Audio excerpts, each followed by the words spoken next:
Well, that's the whole reason I wanted to do this podcast is yeah, Yep. you're not weird. Yeah. It's hard. It's really hard, but sometimes it's the best thing. And I think you're right, it's sad, but it can also be so liberating.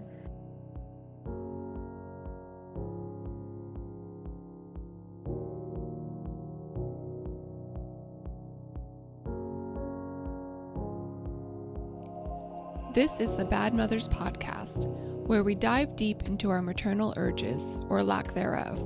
We talk about the mothers we left or who left us, and whether they haunt our own choices about having children.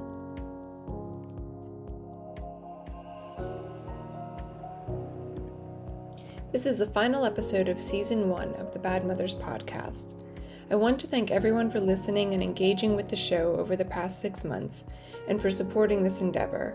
I especially want to thank my guests who generously shared themselves and their experiences with all of us. For this last episode, I decided to bring my sister Gina back from episode 1 to interview me. Since my guests shared so many personal insights about their estrangement journeys, I thought it was only fair that I answer some tough questions too. Gina also included some questions that were submitted by listeners and others from Together Estranged, an organization you can learn more about in the last 2 episodes of the podcast. Thank you, Gina, for being game for my random ideas, as always. I hope you enjoy this episode, and I look forward to returning later in the year with a new concept under the Bad Mothers umbrella. More on that soon. If you don't already, please subscribe to the Bad Mothers Substack, which you can find at monicacardenas.substack.com.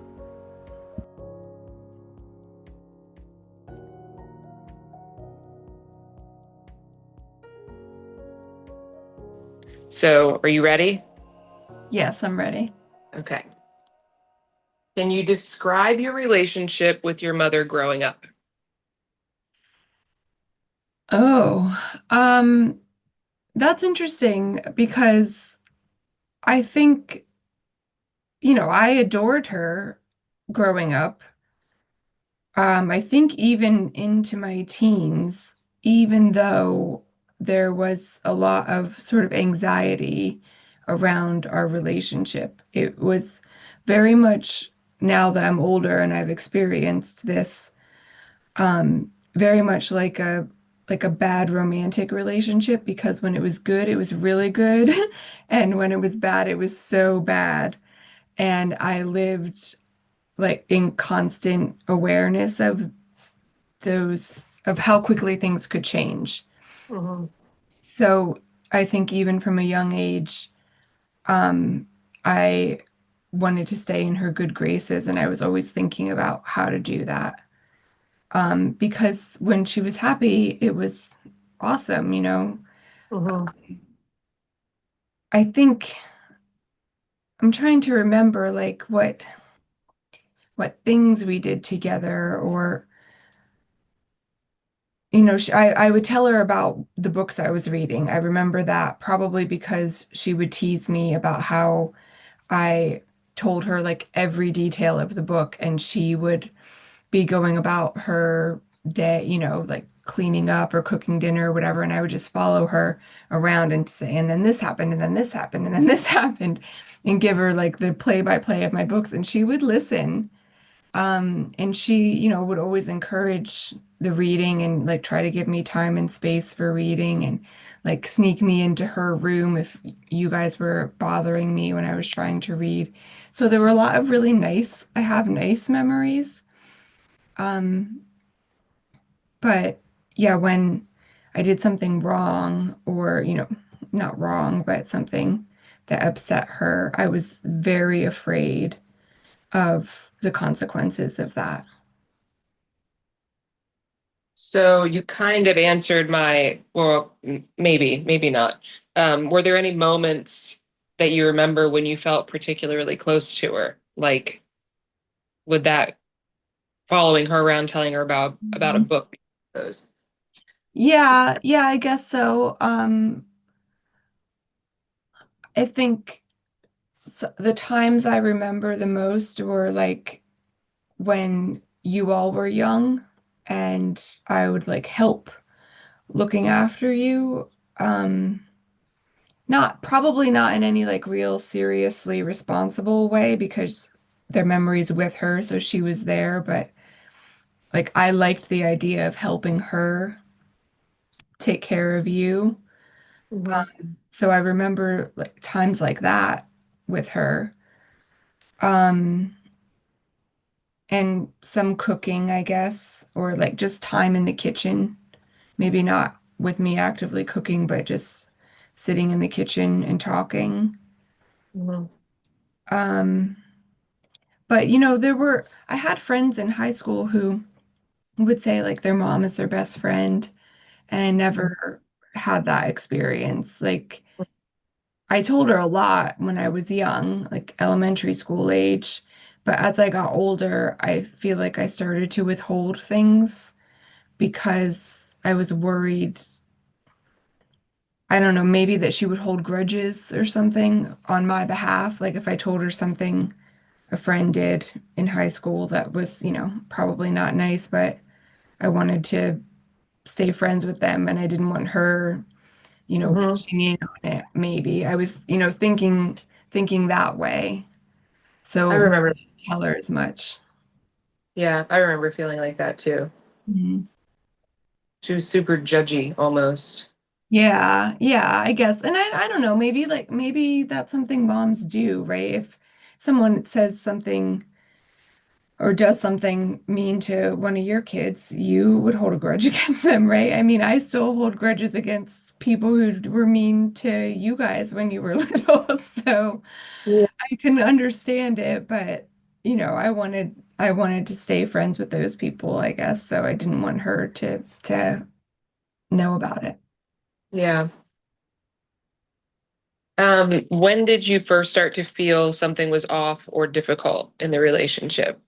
You remember?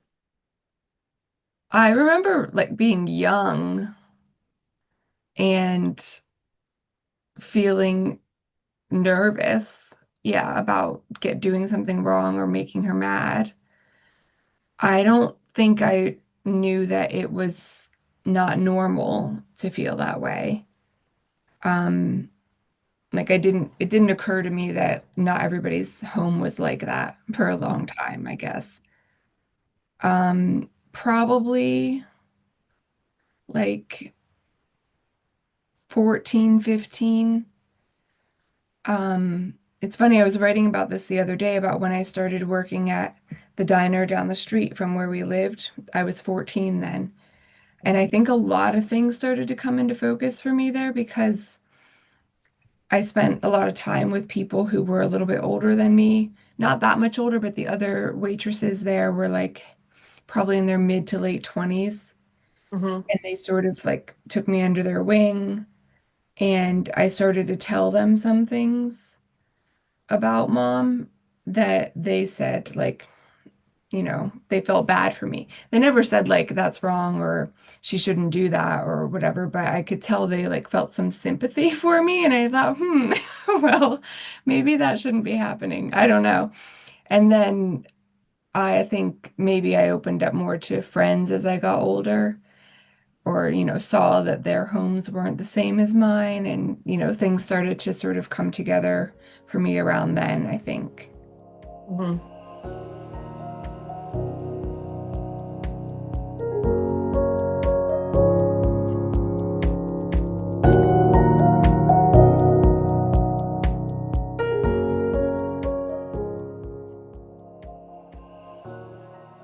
So, would you say the estrangement was gradual, or was there a clear breaking point? And whose decision was it? Yeah, so I mean, this. I'll just, say it. That's what made it hard to ask to come up with the Yeah. question. Like, I know this, but yeah, everybody else does it.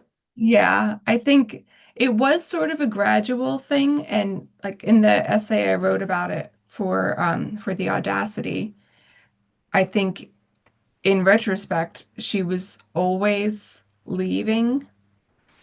Um, and in hindsight, yeah, you can see it was like the obvious end of our story. would be estrangement because as we got older, and I don't mean like adults, I mean 12, 13, 14, from that age on, I always had the sense she sort of like had one foot out the door, and some often she would go, she would Mhm. storm out, or she'd just be gone for the day. And then as we got a little bit older than that, she'd be gone for overnight, a couple days.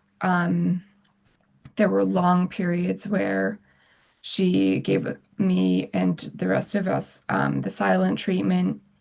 So I felt like the barriers were going up all the Mhm. time. Um, I think the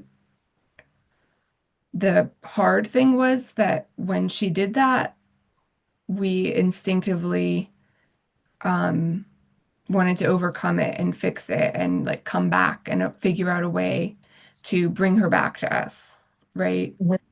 And that was the dynamic for so long.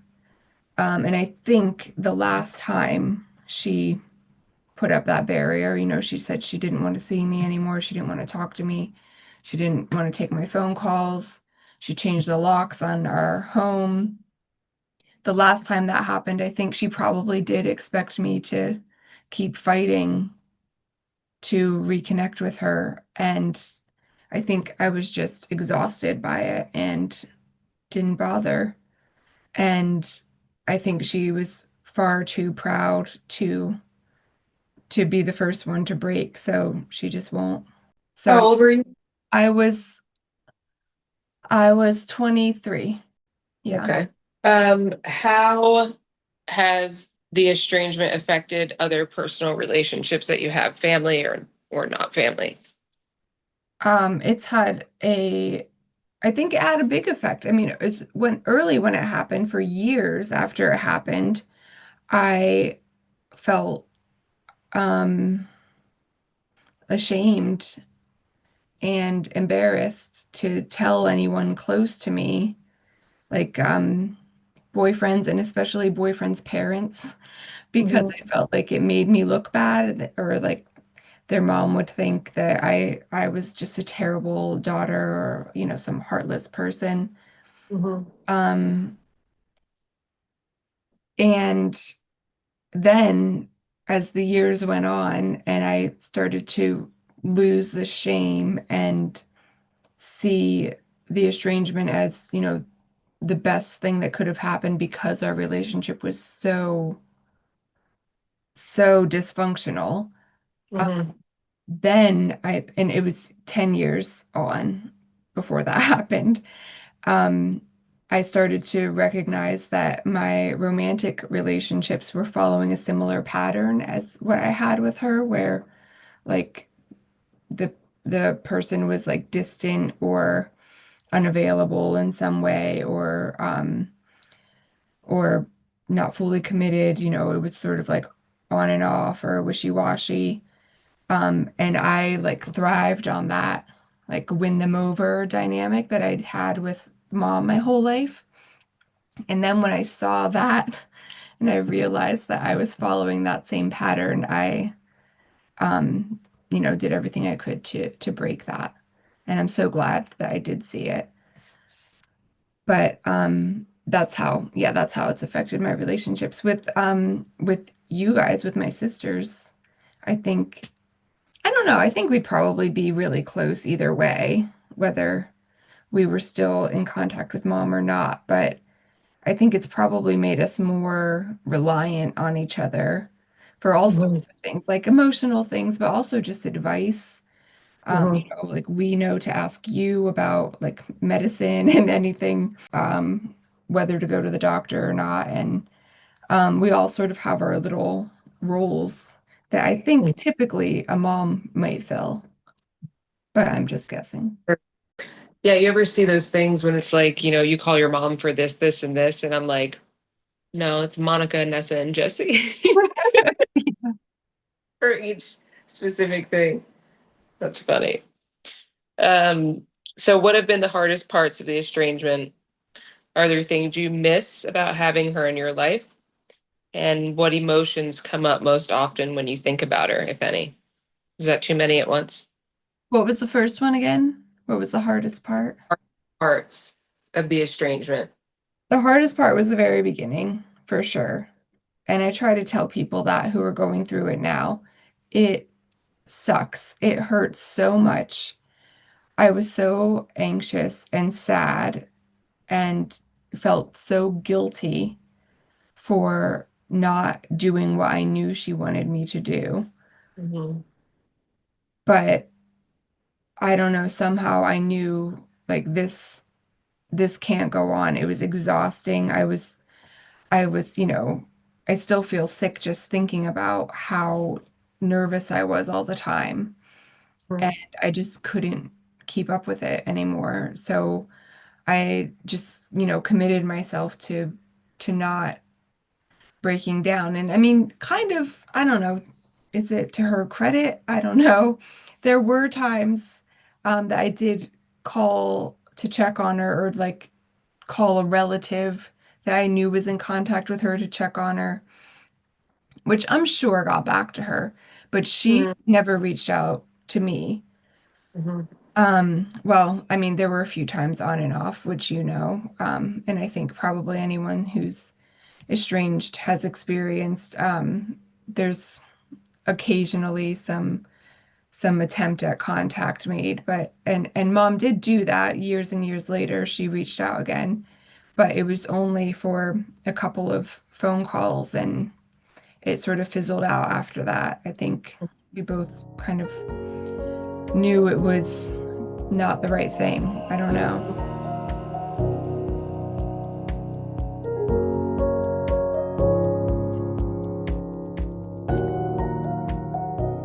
Um, so the beginning was definitely the hardest part.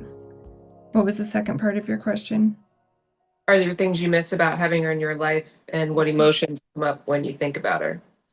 Yeah, I mean, until maybe 6, 7 years ago, and we've been estranged for almost 20 years now. Mhm. Um, until 6, 7 years ago, probably, I felt sad and guilty still. Not as much as in the beginning, but when I thought about her, I did feel some guilt. But in that time, I think I've realized that, this is her choice and maybe she is having a nicer life without us. I mean, it sounds on its face like it's a really sad thing, but if it's something that she really wanted, I think she would try harder to get it. So maybe she's Mhm. happier, and I've sort of just accepted that and tell myself that so that I don't feel bad. Um, but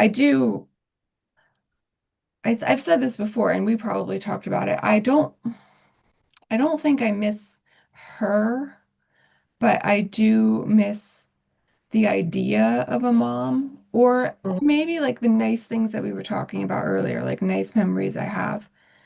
I don't have any nice memories in adulthood with her, so like, I don't know what that feels like, but I can see examples in some of my friends and like my sister-in-law and her mom. Mhm. Um, that makes me jealous and a little bit sad because it's nice to think like you have someone there to ask for advice as an adult or just a friend or I don't know, to share your life with, like someone to tell about my husband and my puppy and like to have to my house and, sit over a cup of coffee and talk, like just normal everyday life things. Um, I guess because we never had a relationship as when I was an adult, it's not like a gaping hole in my life. I haven't lost anything, but I do when I see other people with their moms as adults, it makes Mhm. me think like, oh, well, that would have been nice, you know? Yeah, for like a moment. Yeah, yeah. How do you view motherhood or family in general?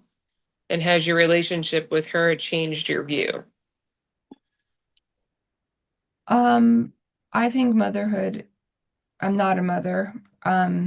but it must be the hardest thing in the world. I mean, first of all, the physical toll it takes, like, I can't even fathom. I can't.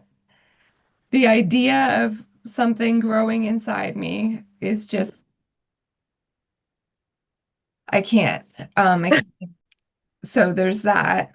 But then, as I have already written about and told you about over and over again, I got this puppy and it has ruined my life for the foreseeable future. Like, I can't think about anything else.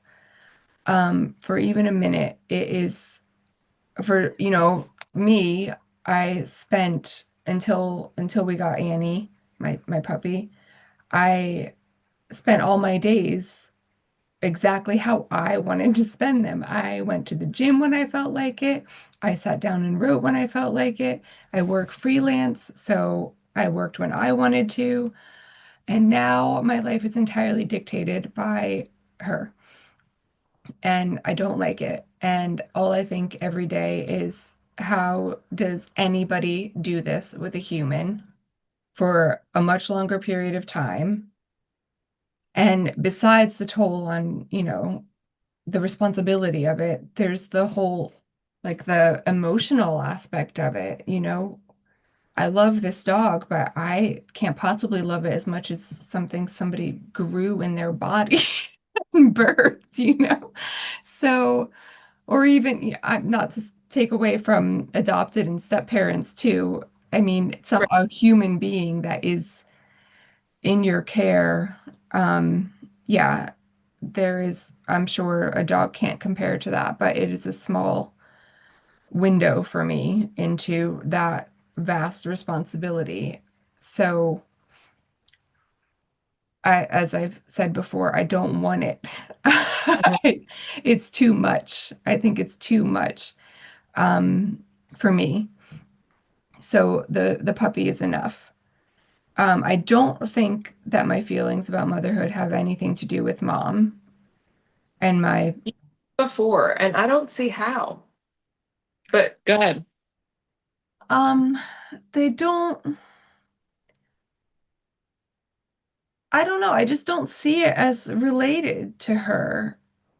Um, it just, they're separate things in my head. I don't know. I think it's just a selfishness on my part. Like I said, I like to design my life the way I want it to be. And I mean, one of the things I love about Chris, my husband, is he respects that. And I mean, to some extent, he wants his life the same way. So, of course, we have our life together, which we both love, but Mhm. we both have like really active, sort of introspective lives and work that we really care about and are committed to. So we want to focus on that as much as possible too. And so we respect that in each other. Um, and there's just not room for children in that, at least not for me. I mean, I know lots of people make that work, but I that's another thing, is I don't think my brain works that way. Like, I can't even have a conversation with the radio on in the background. Like, it's too distracting. So I can't have a puppy barking at me while I'm trying to write an essay, and I definitely can't have a baby and do any kind of uh really thoughtful work. So Mhm. that's why I feel that way, I think. Yeah.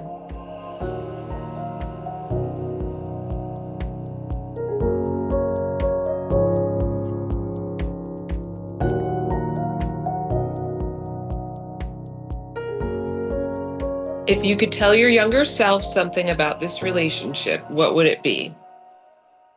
Tell my younger self about my relationship with mom. Hmm.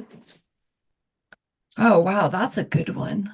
Yeah, like the little kid is in it Yeah, and you get to have a conversation with them.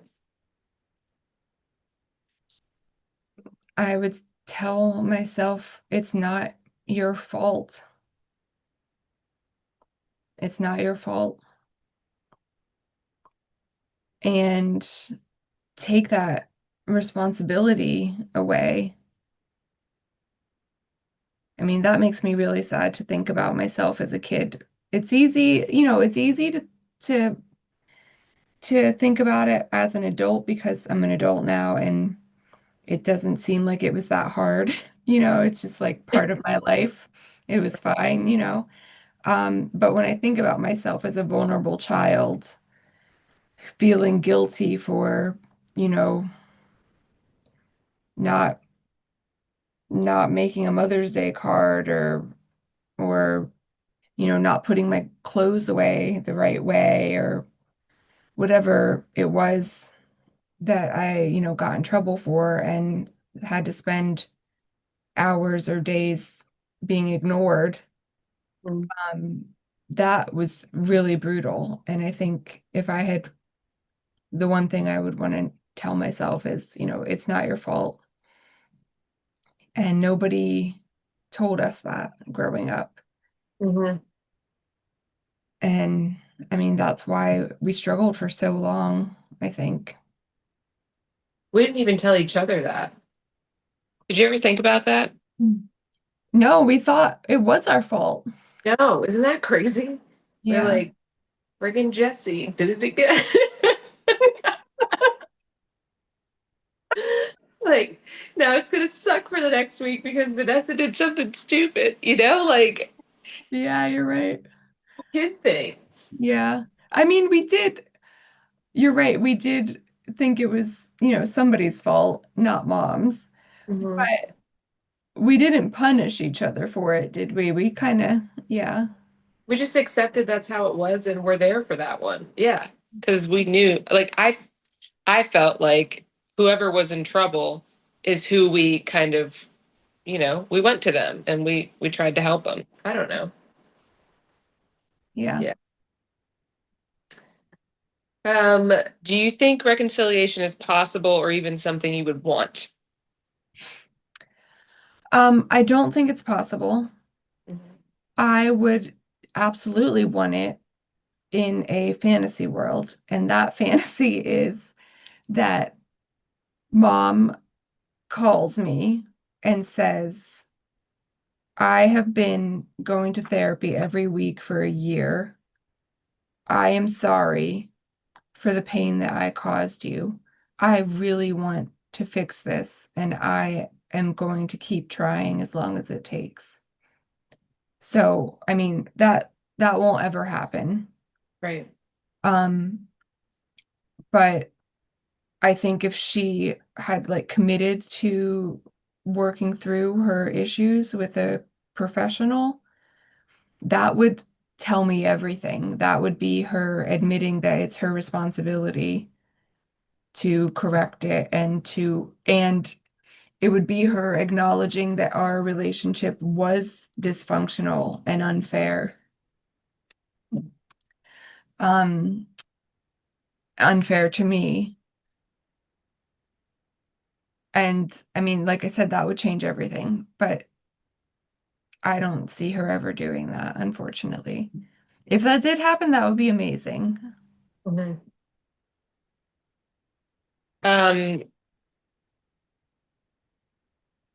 well, I have two more, but I feel like they might be out of order. All right. How has this experience shaped who you are today? I think it's had an enormous impact. It's made me, I mean, I say that I don't have the fact that I don't want kids is unrelated to my relationship with mom, and I stand by that. But I think both factors that I'm child free and I had it, the relationship I had with my mom, both have created um, a sphere of interest for me in motherhood and as a choice. Hmm. because I think too many women have kids because they think they should, or that's what women do, without considering if that's what they want. And I think maybe mom was one of those people. Um, and maybe her life would have been a lot nicer if she didn't, or if she waited until she was so young when she had me and you. I mean, um, so, I think if there were more options for her from a young age, then maybe things would have been different for all of us. Mhm. So I think that experience and me not wanting kids, both of them have given me something that I feel really passionate about and that I want to advocate for. So that's what I write about. That's given that's what I wrote my PhD thesis on. So it's been a really important part of my life, but it took me a long time to gain that perspective on our estrangement, I think. Do you ever wonder what she tells people? I try not to think about it. Um,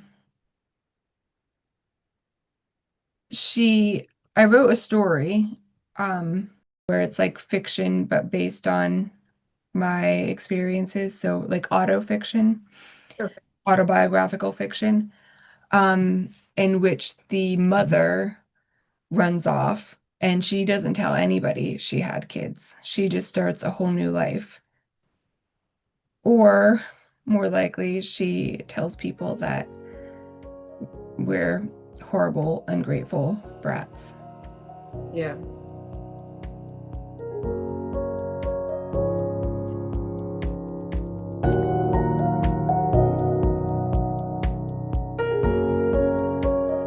Um, those are all of my questions.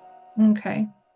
Feel like I should ask you the same question that you end all of your podcasts with, unless you want me to do listener questions first. Why don't you just do pick one listener question? Because I think some of yours overlapped with theirs Okay. anyway. And then, yeah, you can do the look. Okay. How do you begin to rebuild your sense of self when your own family made you feel disposable? That's so sad. I Um, know. it's horrible because your family is who is supposed to give you that confidence from a young age and show you how to express and receive love and care. So when you don't have that as a young person, I'm sure it has terrible repercussions. I think we caught sort of like the good and the bad because mom was loving when she wanted to be. And we had our dad, although they were divorced, so he wasn't there all the time. Um, and we had each other. But if your whole family hasn't given you that, I think estrangement, if they're not willing to address those issues and support you the way you need, then estrangement is probably the first step in that rebuilding, right? Because if they're still treating you badly, then they're just going to keep being a drain. Hmm. But by having that separation, or at least if not estrangement, just the boundaries you need to feel safe and start rebuilding, that's probably the first step. And then finding things that make you feel good. This sounds silly. I mean, and I don't want to do the job of an actual therapist or psychiatrist or someone who actually knows methods that will that will help do this. But for me, I got really into all kinds of exercise for a long time. I did like boxing and running and weight training and Pilates and like everything I could find, I did it all. And I didn't do it with, I didn't pick one and go all in on it, except for the running, I guess. I did a couple of marathons. But I liked the variety and the consistency, and I liked doing something that felt really, really hard and getting to the end of it. And that made me feel proud and strong and like I could do anything. Um, Hmm. that was what helped me. And I don't think I knew I was doing it at the time for that reason, but it made me feel a lot more confident, just because I did something that was hard and I saw it Hmm. through. And I guess it was the same with the marathon training. Like I couldn't even run a mile when we had to do that in high school. So running was an absurd thing for me to pick up, but I did. And I got a training plan and I did that long run every single Saturday, adding on 1 mile every week. And at the end, I did 26 miles. And I realized if you just work at something consistently, you can do anything. Hmm. So I really believe that. And I guess that is one way of building up confidence, right? Because you set a goal and you take the tiniest steps you need to get there. But if you're making a little bit of progress all the time, that helps, build you back up. But I Hmm. guess the critical part of that is to not have those negative voices still in your life tearing you down as you're trying to rebuild. Yeah.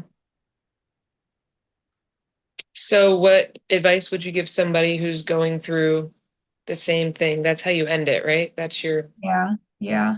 My advice is to follow your gut. There's a lot in the media recently about, how kids are becoming estranged from their parents for stupid reasons, and the parents are devastated and they never saw it coming and they don't understand why.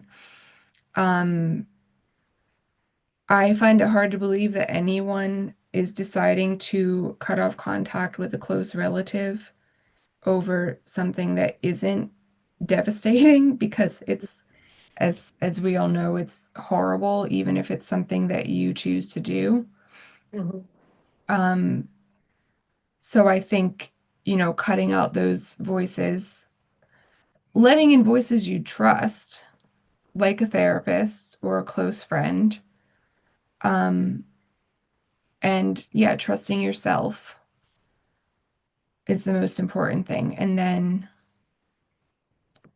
maybe, reminding yourself every day why you made this choice, just to keep things in perspective. Mhm. Because it can be easy, just like with a breakup, I think it's easy to just, have a weak moment and send a text or make a call, and then, you're like down the spiral again, Mhm.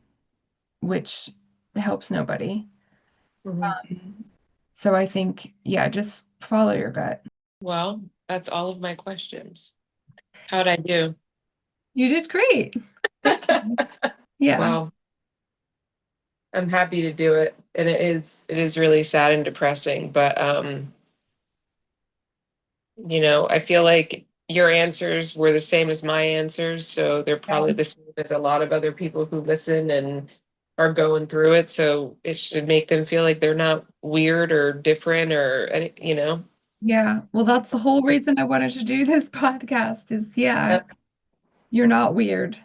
Yeah. It's hard. It's really hard, but sometimes it's the best thing. And I think you're right. It's sad, but it can also be so liberating Mm. once you get past the hard part. Thanks, Gina. No problem. Bad Mothers is written, produced, and edited by me, Monica Cardenas. I'd love it if you'd rate and review the show and get in touch with any feedback. You can find me on my Substack, and guess what? It's called Bad Mothers, too.